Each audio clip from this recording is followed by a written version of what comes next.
What up, y'all? My name is Dr. Money, Montinique, my teacher. I use her, she pronouns because I'm chocolate. Yes. I'm originally from Queens, but I'm based in Philly right now. Let's see, what else? I'm the creator and host of Queer Walk the podcast.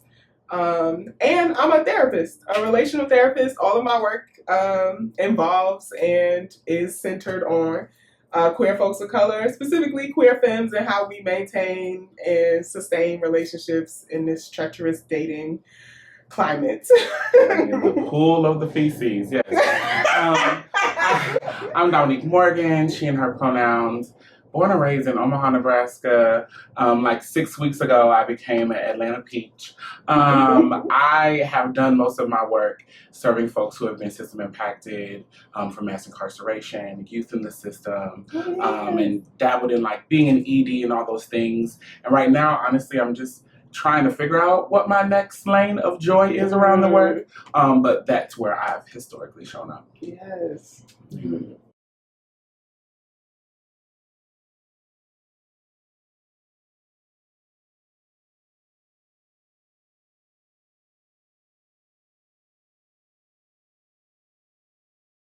Historically serving, again, formerly incarcerated folks, and I identify as a formerly incarcerated person, serving Black trans folks, I identify as a Black trans woman. Me stepping away from the work has made it feel easier to be in community with folks and not have to be the fixer. I just get to be like, yes, I want to be a resource, but it's really difficult to feel like you're culpable for the answer for your people and feel a part of your people. It's different. Yeah. Ooh. That has me thinking now, because I'm like, I think for the question, I think it's been hard the past 2 years to experience joy for me. And I don't think I have felt a lot of joy because I've been in that position of the fixer, the healer, the helper, whenever I'm with my community, and I think that is, again, because of like my role, like what I've done for the past 10 years is be a therapist. And I want to transition out of that. I don't get the benefits of community when I'm responsible for creating a space that everybody feels okay in. So, and I think the danger of that for me is if you are not connected to Black community, you end up floating to some community. Yeah. And I think for me, what I've thought about is being born and raised in Omaha, Nebraska, and really trying to, like, in my 30s and now 40s, build a politic around like Black love and Black care. Yes. If I'm not tethered to Black community in the way that I need to be, like, I feel like I'm right in the danger zone of like whiteness. That's what I was just about to say. You know what I mean? So like, it's also like a defense mechanism for me to be lost back to like what I'm trying to fight against. But then but I also want to serve my people. So it's that every day I'm kind of like figuring out what the balance is. Yeah. I remember we was talking about earlier about like, if you're not with the people, then whiteness is going to always be the default and the like sustained thing, because they have the spaces, they have the resources. And it's a goop and a stunt. Whiteness is the ultimate stunt queen, the first stunt queen. Were the white girls, and so it's you'll get snatched up so quick, and you'll be like, oh, I've been hoodwinked because I've leaned in all of these things, and then you want to get it back, and then either things have happened with the Black community so much where they're like, girl, we're not about to let that happen. And I think for me as a Black trans woman, it's already a battle for them to know that I'm not going to relinquish my Blackness to hold on to my trans identity, which is just as life-saving for me. And also, like, I need y'all to embrace me. I'm a fight, but can we have like a truce? You know what I mean? Yeah. So I live in Philly. Philly is Black as hell. Been Black as hell. And I think I feel a lot of that there. It's like lesbian for me does not mean like some hey mama skinny ass white girl, but it also is very queer for me. So I'm like, if your understanding of lesbian is this homonormative cisgender one that a lot of Black lesbian spaces are, I'm like, this isn't my space either. So I'm like, how do I cultivate a queer lesbian space that I'm not responsible for? And I think for me that has looked like making sure the people I spend my time with, I'm doing that in a way that I can show up in all of who I am, and then not just looking at me as like Dr. Money or Money the therapist or big sister. That's a role I always have to play a lot. And I can just be a mess. I can be all of who I am. So necessary. And that is not work. I've been taking so much more time off work. I've realized how much I've overworked. I do stuff I'm not even paid to do. You know, I'm like, I need time to not be working. I need a whole day. Wednesdays are my days. I'm like, I need a whole day where I'm not doing anything for anybody else. And so I think I have started to experience that as joy. Because it feels like me. On your own accord, like that. Like, girls don't discuss autonomy enough in boundaries. Boundaries are autonomy too. Mm-hmm. Like, the girls who talk about body positivity and autonomy and choice, they don't realize, like, I don't think they discuss enough how a boundary is in that. And a boundary a boundary for something you may not like. You know, part of my joy is making a certain amount of money. If you think that my abolitionist profile, my activist profile is only valuable if I need to ask you for a ride to every function, if I have to look a certain way, like, boundaries are in my autonomy as well, and I think that links into all this stuff around joy and community and space. And last but not least, I've had to change, like, my idea of what community means. I may only have one person in my community sometimes, and I really need to be okay with that. It may not be a marching moment. It may not be a whole house full of people. But as long as they see the things that we've been saying as something that's important for me to have, then I'm good. Yeah.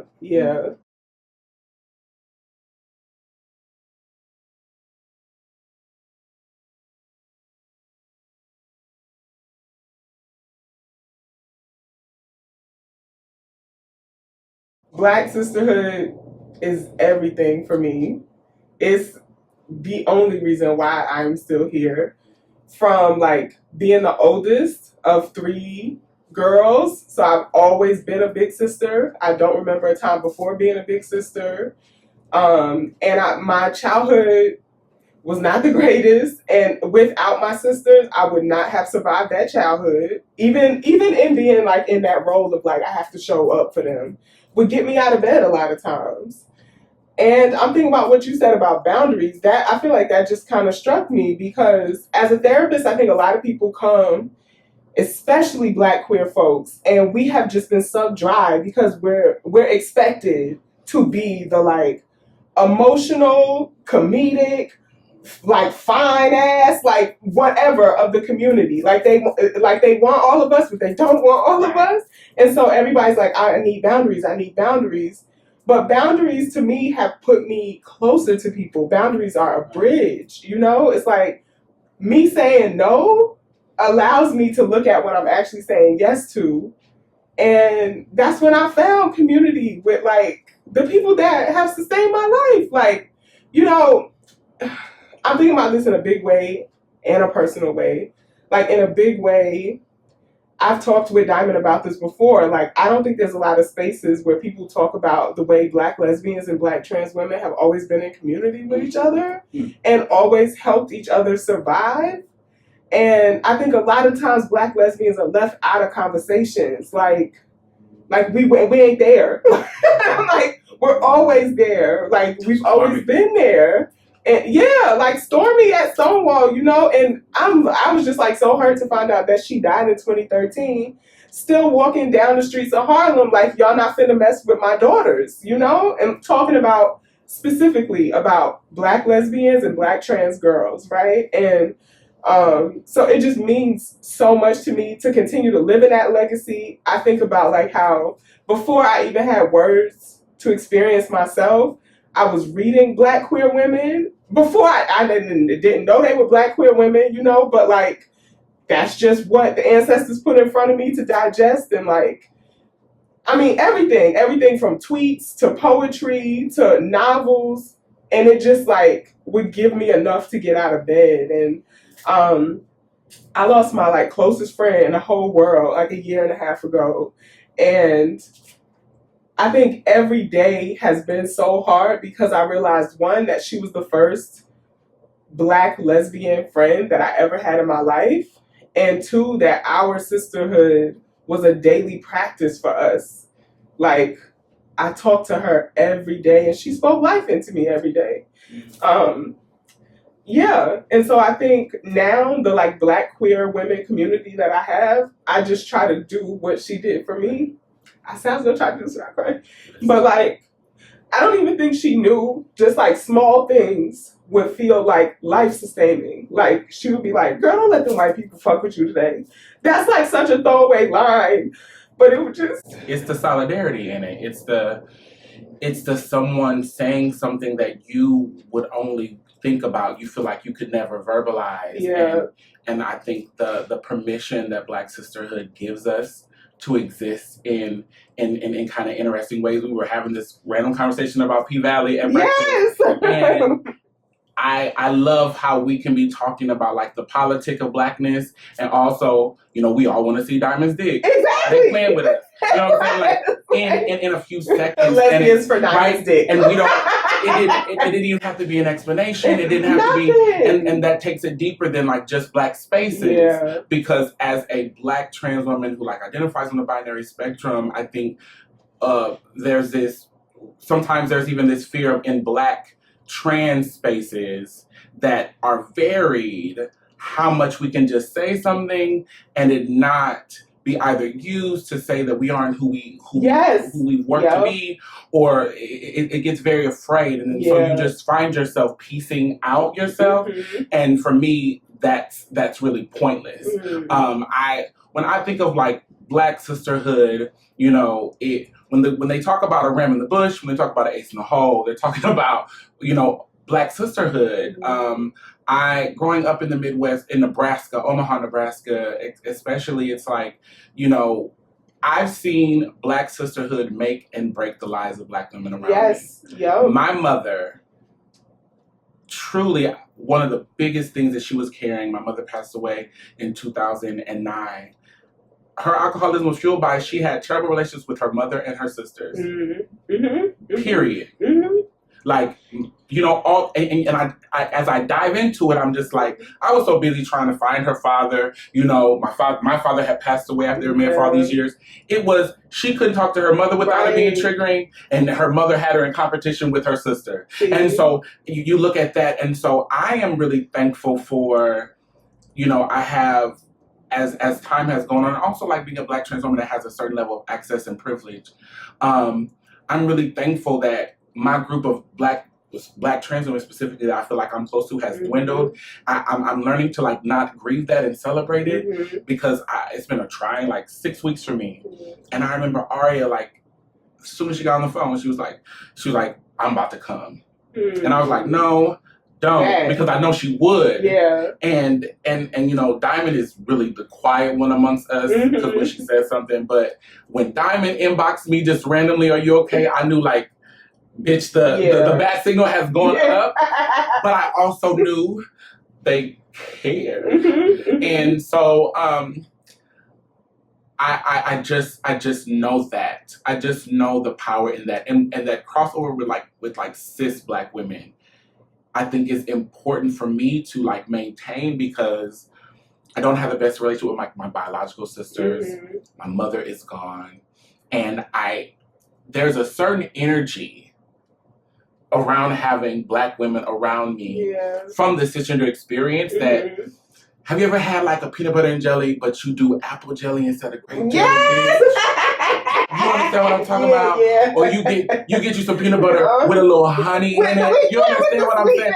It's hitting, but you're like, yes, and to see the beauty in it, and and it's also it's affirming to me to look at a cisgender Black woman and see my reflection, and not feel like I'm a reductive version of that, or I am hoping to replace that. It's a affirmation, it's an anchoring that I wish we admitted we needed more. We have a climate where people have been trained to say, I don't need anybody. As someone who spent 10 years inside of a prison, 18 months inside of a solitary confinement cell where I did not have access to touch somebody, I can tell you that is the biggest piece of shit we've been sold. Because then I think we have just a generation of folks who, in their body and souls want to be tied to someone, but to say it out loud is not okay and puts them in a bad position. And we as like Black queer women have only made it this far because we have each other.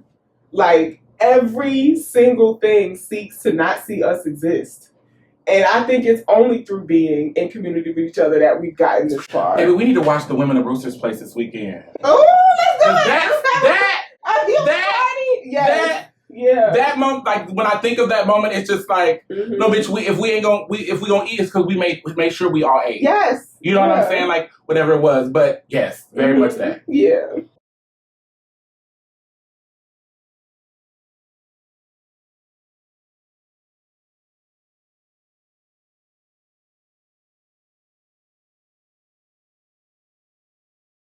Healing as a practice, and particularly talking to each other, has always been a Black technology for healing. And I feel like I've been trying to like reclaim that, whether through the podcast or through being a therapist. It's like, we've always done this. It was taken from us. Black folks and Indigenous folks have always had, the Haudenosaunee and the Six Nations used to call it the talking cure, that they would have like set up special places where you would go and talk to the person that had been practicing for years, the talking cure. So I'm like, white supremacy really ripped our technologies from us and like institutionalized it, experimented on us to try to do what they thought they saw us doing and then sold it back to us. And so I've been really trying to like take that back. Like, no, our conversations save our lives. Like, there's something here. Like, it's a reason why, even going back to that sisterhood conversation, and like all of like the great four mamas, they talk to each other. Like Sylvia had Marsha. It's like, how many books did Alice Walker and Toni Morrison write about Black women's friendships and connections to each other? I'm like, we've always done this. And I even think of just the representation we've had, like Waiting to Exhale and the album of Waiting to Exhale. The movie was sickening, but let's talk about the album. Come on, because even now, sometimes I'll just like be bored and be like, oh, if I was to remake the Waiting to Exhale album right now, who would be on it? None of these girls like each other. None of like, I'm like, how could this look? And I just remember being young and listening to that and listening to Aretha Franklin on an album with TLC and SWV and Brandy and all these moments. And it seems like frivolous because it's just media, but they all were telling stories. Yes. If you listen to Aretha Franklin sing It Hurts Like Hell and then you watch these movies and we know what she went through, like Mama was testifying. You understand what I'm saying? Like it's these moments, and I think pride, sisterhood, Black pride is something that has so many levels. I was the Grand Marshal for New York Pride this summer. And I had done that in cities before, but I will never forget being in the car here, and then T.S. Madison is right behind me, and you are watching these Black kids climb up the scaffolding to see us. To see you. And then we are yelling, "Don't hurt yourself, get down." It was this moment, but they were climbing to see us. Yes. And I just think that sometimes it's dope that we say fuck something and we go create our own. But I think there's sometimes we should just say, no, we're gonna stay here and take this back. Yes. And I don't have a clear, scholarly answer for what is the importance of taking back pride from white supremacy instead of just stepping away, except my gut feeling in that moment driving through New York City. And watching all of these black and these black and brown faces and these kids and their family members and their aunties, and watching my aunt, who is an out and proud lesbian, and turning and watching her cry, her flying from Omaha, Nebraska to see me. And so I think all of that is really hard, but I will say at minimum, like whatever feels good to you, as long as it's not hurting anybody else, do it. And then if it doesn't feel good anymore, stop it and try something else. Like, don't be apologetic in it, because I think the fear of trying, the fear of capturing, holding, and declaring, the more that we let go of that, the more I have, let me use the I statement, the more I have found pride in just getting up and going to the grocery store a certain way, because I've relinquished a piece of what I'm supposed to do or how I'm supposed to do it. So I think there's a grand scale, and then it's like you in your house, you by yourself. How do you manifest that pride? How do you get pride that it is not built on somebody else's permission for you to have it? Your pride can't rely on somebody else to like celebrate it for you. That's what I'm just thinking about, like that internal image I got of you at the parade and the kids climbing the scaffolds is like, that's a course correction of history too. Because I think so much about how, like, when people tell the story of queerness, it is not gender queer, it is not Black, brown, indigenous. And when people tell the story of Black women, it is so often classist, elitist, like erases their sexualities at all. You know, you have to be like a brain and a server and nothing else as a Black woman. And so being in those spaces to me feels like a recorrection. Like, no, we've always been here. These are the spaces that we started. These are the spaces that are resourced, you know? Like, this is where people are putting the money.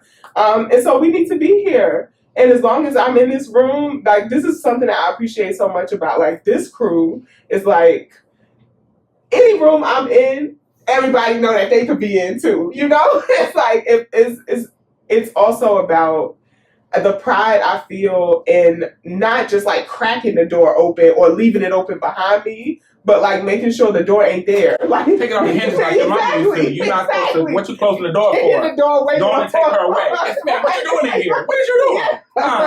It's like, we don't need a door. Accessibility. You know, we don't used to peek it. Out of nowhere, like, I'm just sitting here and she just look at you in silence. That's what I wonder to white people all the time. What y'all doing? What y'all doing in here? Oh, okay. With this money, you have no idea what to do with it. I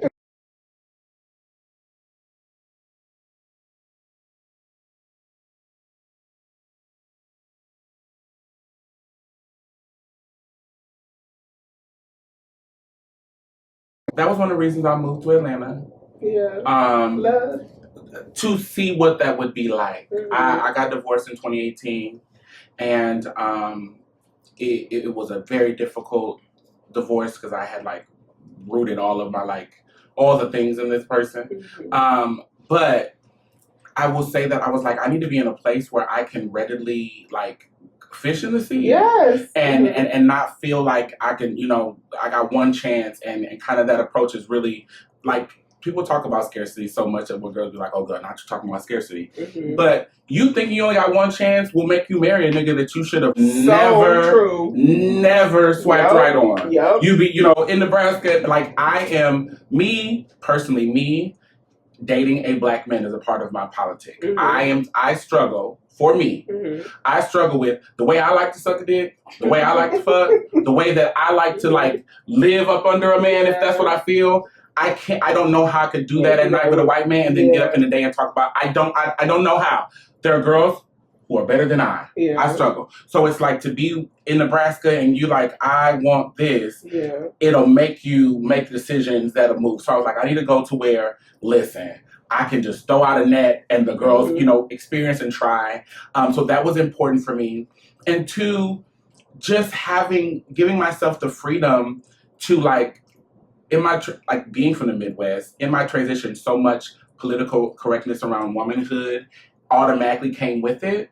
And so I've had to undo it. Even as a sex educator, I've had to be every man isn't somebody you even gotta want to talk to again. Oh, okay. I was about to ask you. A part of my, I was so I need to find the next person, and I'm having to do away with that. And so, because part of that idea of woman, the relationship. I'm 40 years old. I am a 40-year-old Black trans woman. Who gonna want me in 10 years, right? Or you have too much power. All these things, the things that the boys say on these podcasts, and just a part of my Black love has just been like having more orgasms. Yes. Part of my Black love has just been like using my whole Black self, right, to experience love. Like, what does that mean? Yeah. And even if it's just asking myself the question, I need to be doing that more, because I think so many Black folks, the girls who talk about Black love the most, like Miss Mamas, who was like, men are set up to have sex every day. So if your man comes home, Miss Mama, who been lying to the people about the soap, it's like the real tea is you ever talking about Black love and you've only been fucked by a Black man. Yes, yeah, and probably in a very particular way. Ain't even got in missionary style and whatever is in the Bible, whatever the version of the Bible say. Because I say that to say, I don't think that you can have Black love that you don't have autonomy in, and you don't have choice in, and you haven't figured out like kind of, create your own adventure. If everything is predicated on the other person, like you are like, that's not pleasure, story. It's a chore. Very much so. Yeah. And low-key says no shade. He ain't getting no pleasure either. He just busted. Right. Just using your body to masturbate, basically. Yeah. And titties made me enjoy Black love more too. I didn't expect that. Just the existence of them. These things be thinking. So, and I have a weird relationship with my titties. So, say more. I feel like I always had big boobs. Like, I remember in 4th grade, my 4th grade teacher being like, Montinique, here's what you need to do when you out here jumping double dutch, because 4th grade. You can't just be a child. Yeah. Right? And so I think, I think that made me feel really weird about my boobs. Yeah, I actually don't think a lot about it. I try to block it out. But I think for me, they have always been really awkward. Sometimes they feel like an accessory, like, oh, do I put this bra on so that like the titties can go with this outfit? Come on. Yeah, like okay, maybe some cleavage will make this outfit pop more, but they have never felt like a part of my like what you said about like Blackness expanding your like pleasure. My boobs have never felt like a part of that for me. We'll let that breathe. I don't know what that's about. I think it's got to be white men did it. Obviously. I think of it like that about like my gender dysphoria too. I think of it like in the sense that I had to learn that my full self can experience whatever type of joy, love, and adoration for my whole body, not just the parts that were more feminine and masculine. Usually those things put me out what was feminine or masculine. So what I had to do is say, hey, this is the body that I had to actively say, this is the body that you were blessed with, and this is the only one you're gonna have. How can you use this as a tool to free yourself from that bondage? And shame, it could be whatever the rules of being a woman, being a man, being whatever. I had to actively say, this is what I have. It's the only one that I'm gonna have, and I can either I'm free enough because I transitioned young to say fuck this, I'm gonna be this.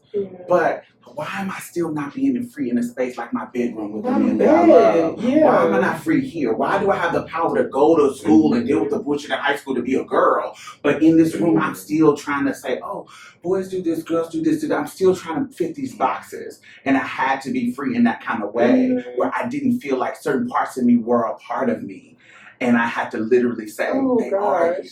I feel like you just hit something for me that I feel like in the majority of my sexual relationships, and most of my sexual partners have been cis Black women, I have felt like I've had to apologize for my body.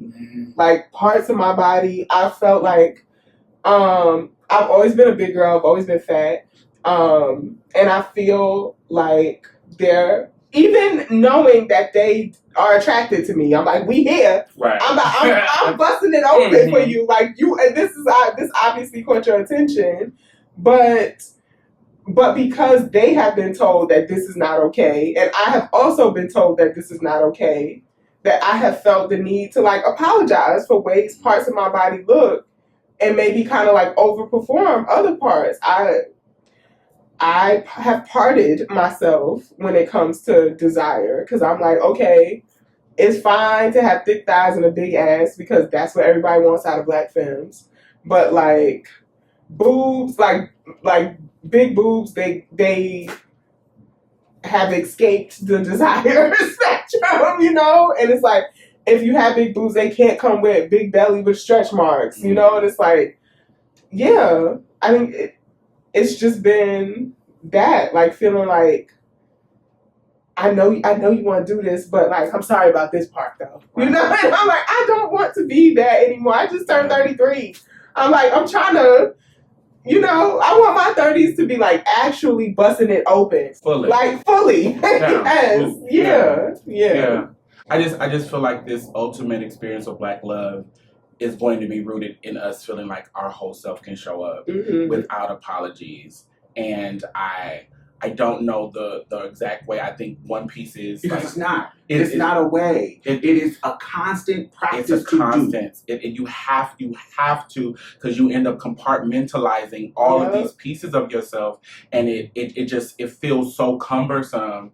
And then it's just like, even the gag is it's not just when you are in the bedroom with the person. It's when you with some other girls who, especially as a trans girl, it's like, you know what I mean, your body look a certain way, or girls who talk about topping versus girls who don't, all these things of I feel like anytime what I can't do is entered into a conversation about my body with another body, I'm setting myself up for failure. Now, it's not a perfect thing, but I'm trying to work towards that more and more and more. And if something is activating to me, why is it activating? What do I want to do about it if I do? If not, what is the journey to it?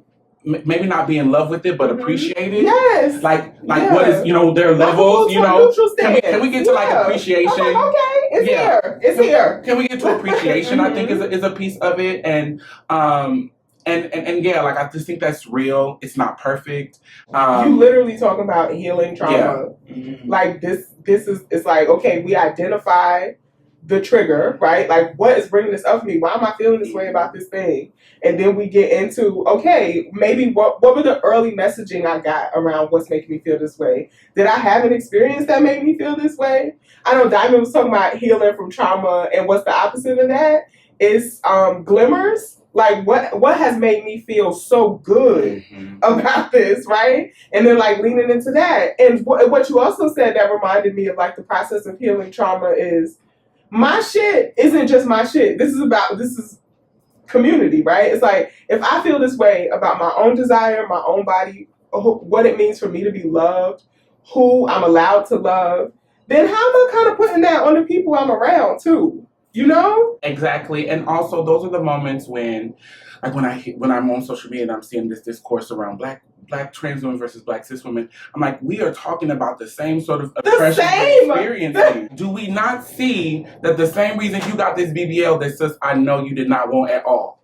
The same reason that some of these trans girls get, like, they're not trying to be you. Yeah. They are being impacted by the same system of oppression as you. Right. So it's just trickling down. Like, that's why you're seeing this manifestation. Because as a girl who has had this booty since I was a kid, like big booty hoe walking through the hallway, baby, walking around in the heat, it's cute when you in the lingerie and you done sprayed it and you got the room set at 60 degrees. But you know what I'm saying? Like, it's the yes and. And I also want to get to the point where I can talk about the yes and of it. And me not saying I love my body, but there's all of these ebbs and flows to these pieces of us. But there is more about us that is the same than not. And that doesn't take away the ways that we are diverse and make that dope as well. Yeah. And, shout out to OG mother Audre Lorde. What she told us is that our differences actually tell us about how to survive the systems that are impacting us. So exactly what you said, right? It's like,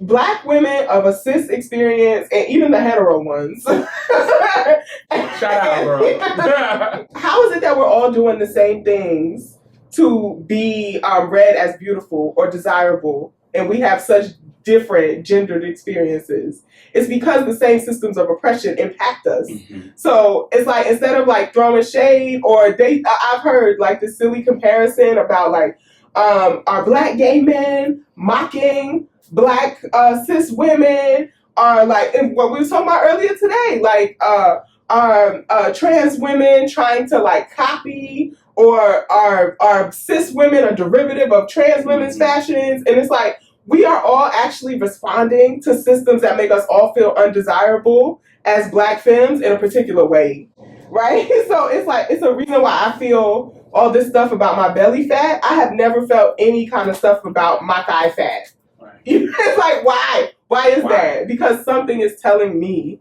how I'm supposed to look in order to be received as desirable. And understand that attacking each other is more accessible than attacking the motherfucker who is the problem. Oh. Period. Ooh. So when you comparing trans women or you comparing cis women, you want to attack particularly queer ones. Yeah. You want to attack them. It's because you know dismantling white supremacy is such a big thing. Yeah. And why don't I just do this? Yeah. It just feels like that's what we're choosing, the low hanging fruit instead of the powerful. Because we're accessible. Because we share space with each other. Going back to and also they have convinced us we are not necessary to each other. And they've also convinced us that men are necessary for us. So we don't want to lose say that again. They have convinced us that we are not necessary for each other. We're expendable, and these men are necessary. So you're not going to push back on these men. You're not going to challenge these men. You're not going to have those conversations. You're not going to, these podcasts, these apps, and all these questions that people where they're asking you because, like, I gotta get me a man. Mm-hmm. Mm-hmm. The girls who I used to hear talk about, we need to dismantle the prison system because all the good men are on the inside. Girl, I was inside. The same niggas are out. I was there for 10 years. I'm here to tell you, niece. It's the same bullshit, daughter. Same bullshit. Yeah. Or I'm gonna go over to Africa and you gonna get ran, girl. It's like men are men are men. Like that's the thing. But this idea that we are not essential to each other's liberation and peace and joy is something that, as I'm looking at my politic and my profile as a woman in this world, as a black woman with a certain level of access and privilege, I'm like, no, I gotta tether myself to that. Because if I fall for it, if you fall for it like that, you girls are worried about transness, homophobia, y'all worried about all of these things that are still in us. It's really white supremacy that just has you in a chokehold that you just, my God, today, that you want to lean into. And I'm just like, that's my thing. It's like, I'm not going to deny, honey, I love you and the peace and all the things. But at the end of the day, in 2020, when the girls were locked in their houses all day, who did you have? You want that nigga out the house. You want to sit there with him all day. Yeah. You want to be able to, you was on FaceTime for 12 hours a day with your sis. With your girl. On the other side of the country, with your girl. Like, that time showed us what we needed and what will maintain you and what will hold you, right? And so I just think that's real. Like, let us unpack that. Let us start talking about that, because Diamond is correct. Like, we will battle with each other. We go into the shade room comments and it's this tussle back and forth. What you say, I feel like I'm gonna leave here with like, we are essential to each other. Essential. Because this is, I know only 2% of queer people use the label lesbian now. I've seen the stats. Okay, and I don't even want to see the stats on how many of them are black. But that label feels so important to me because it immediately strikes to folks like who I'm here for. And I think I use it more so in a political sense of like, I like the love of women is essential to my survival in every way. Like politically, intimately, it's like when I'm going through it, it has always been women who have carried me through. When I think about intimacy, the first people I think about are women. It's like that we are essential to each other, to me feels like that's why I use the term lesbian. And that does not negate the accountability of men in these situations. No. Romantically or otherwise. Right. Because y'all done push it to the side. No. Just yes and. More than one truth can live at the same time. Another thing about being a lesbian, have you heard the good word of dyking? But mercy. First of all, we have orgasms, and more often. I heard tell. But also, I think the only experiences I've had with a masculinity that doesn't put me on edge has been in lesbian community. I think about like how trans men have always been a part of lesbian community for me, and being in spaces like, particularly, you know, because I'm from the East Coast, like Brooklyn Boyhood has been like a queer space that I feel like I've grown up in, like for the last like 10, 12 years, being in those spaces with trans masculine folks, trans men, masculine women, you know, who I think were my first examples of what gender could actually be and how like diverse and beautiful and expansive gender is, and also experiencing a masculinity that's not that I'm like, ooh, I like that. Like, but you are a singularity, because I think one of the biggest or hardest parts that I see from like the trans experience or anything that is outside of this cishet place is we're really suffering the consequences of challenging the epistemology of Black folks around us. Mm-hmm. I am suffering the consequences because you find me attractive and for some reason you feel like someone has told you you're not supposed to. Yeah. Or you know what I'm saying? Or when you know, even me, like as in this space, it's like I'm in the South and honey, some of these, you know, masculine females in the South, I'm like, hi. Yes, right. And I'm thankfully in a place where I lean into what is this I'm feeling, and asking myself more questions. Mm-hmm. But I've also been that person when me asking myself a question is so triggering to where I'm going to lash out to the thing that's making me ask the question. Yeah. And I think what I'm hearing from you is when something makes you question something inside of yourself, to be more excited about it than afraid. Excited, not afraid. At least when it's Black people that's causing you to. Yes. At least hold your grace. If you like, listen, I've experienced a lot of trauma. I can't ask myself no questions right now. Hold your grace for Black people, because I think that is how we manifest like this Black love, because we're not just talking about romantic or like physical love. I think these spaces that you're talking about, there are folks like, I've never felt safe around a Black man. How many types of Black men have you been around? Because you don't let yourself be around a certain type of Black man. Exactly. And right. And if like you keep trying to recreate what you understand Black manhood to be when you meet Black men, you know, like I see this happening a lot, especially because my sister just had a baby that's, you know, that everybody is gendering as a boy. And I know he's going to be a very big boy. Like, I'm 5'10", and in my family, that's like short. Right. So I'm like, this is going to be a very big Black person who is being currently gendered as a boy. And I just think so much about how much people put on him already, and he just turned 1. You know? I'm like, you're expecting and anticipating a type of Black manhood. What if you just got curious about the type of Black person he was going to be? You know, I think about that so much. It's like, are you meeting people? I mean, people do it, right? That's what gender oppression is. It's like you're meeting me with all your expectations of what and how I'm supposed to show up. And then I'm responding to that. Maybe you need to add I don't know, you need to put out a question, or you need to market that. Starting Black parents, like, be excited about the different, like, their black experience. Yeah. I'm about to be a godmother for the first time. And thankfully my sis, like, we have these conversations and we've worked through things, but I think that's the real thing. It's like, if you're not excited for like how multifaceted their Blackness is going to be, right? And recognizing that gender identity, orientation, presentation all lives in there, but ultimately that Black profile gets them to this like Black love that we keep wanting folks to touch. Yeah. You know? Yeah.